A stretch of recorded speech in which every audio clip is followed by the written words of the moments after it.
Hey humans, welcome to the channel. Today is month 5 of my Chronicles of a Newbie Mountain Biker. Can't wait to tell you all about it. Let's get into it.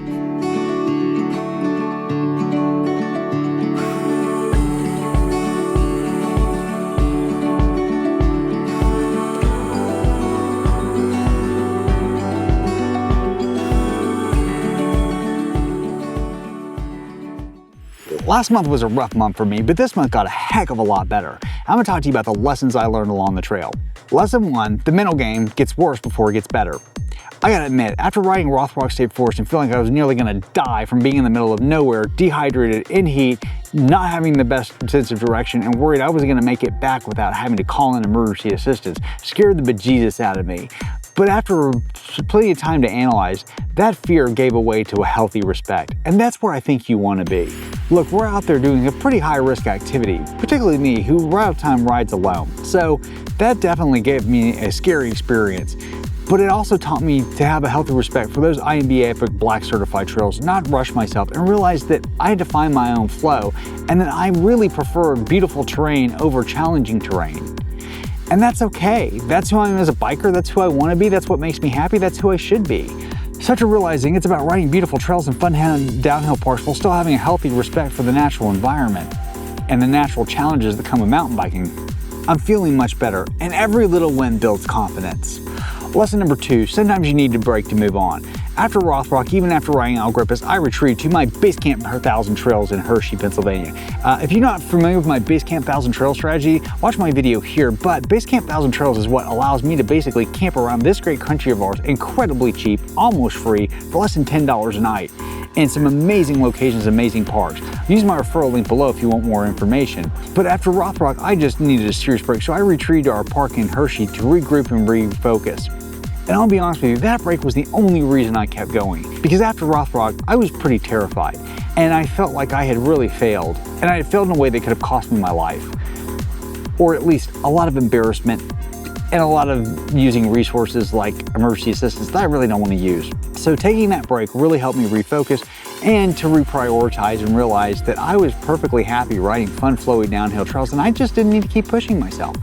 That refocus and rebrand was exactly what I needed. Lesson number 3, the myth of the expensive coach. So I went to Stratton Mountain, which was absolutely a gorgeous place to ride and a great fun, and has really nice people working at it. So this is not a bash about the staff or the mountain itself. However, they charged me $250 for 2 hours of mountain biking lessons, effectively $125 an hour. I'm gonna tell you, I did not get my money out of that lesson. In fact, by the end of it, the coach turned around and asked me how his form looked.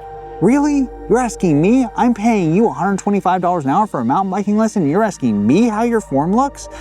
I was pretty put off by that, to be really honest with you. Now, Stratton itself is a beautiful place to ride. It's a fun mountain, great staff, but I had assumed that because I was at a big, expensive mountain, that would necessarily mean a high quality mountain bike coach, and it didn't. Let me contrast that with my coach at Killington. Coach Tony at Killington was amazing. That lesson was worth every dollar I spent. Was it also fairly expensive? Yes, it was. However, I absolutely got my money's worth. Coach Tony taught me the correct way to do a lot of things. He spent a lot of time working on form with me before we ever got onto any kind of incline. We were working on my form, my pedal position, we were doing basic skill sets, and then we went and mastered some cool jumps and some cool features. That was worth every penny. So just because a coach is expensive doesn't mean that they're a quality coach. What do you look for? A big certified coach, an IMBA certified coach, all of those things are great places to start to find a great mountain biking coach. But don't just assume that because they're expensive or because they work at a big mountain or a big bike park that they're a good coach, because that may not be true.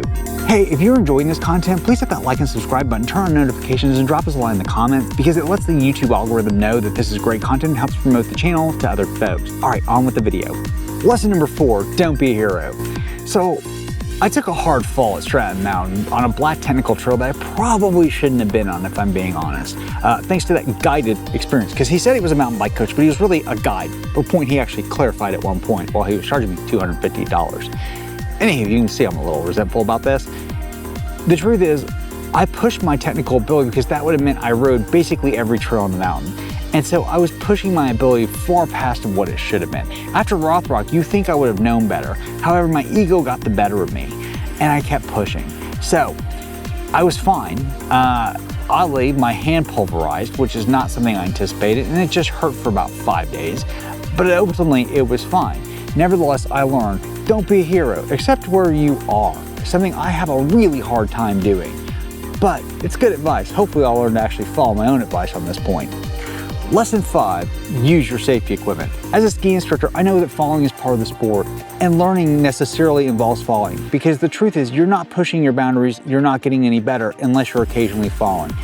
I'm gonna say this, mountain biking is far, far more unforgiving than skiing. Orders of magnitude more unforgiving. At Ride Canoga, I bought a $200 chest protector, and oh my goodness was I thankful when I fell at Stratton that I had it, because had I not had it, I would have at least cracked a few ribs, and maybe far worse. I literally felt the chest protector hit and heard it absorb the fall. So, I know this sounds preachy, but there's safety equipment for a reason. Elbow protectors, knee pad protectors, chest protectors, helmets, all of those things are absolutely mission critical in mountain biking. I can't stress that enough. And my experience at Stratton Mountain reaffirmed how thankful I was for that $200 chest protector. Chances are you won't realize how much you're thankful for it until you have a hard fall and realize it saved your bacon. So this month was a mixed bag of taking a break, having a great mountain bike lesson, regaining some confidence, but also learning how thankful I was to have a chest protector on, how valuable my safety equipment is. Are you a beginner or newbie mountain biker, or have you been an established mountain biker? If you are, tell me some things you've learned along the way that are your most useful tips. Drop that line in the comments. As always, thanks for watching. If you've enjoyed the content, please hit the like and subscribe button, turn on notifications, and drop us that line. Take care.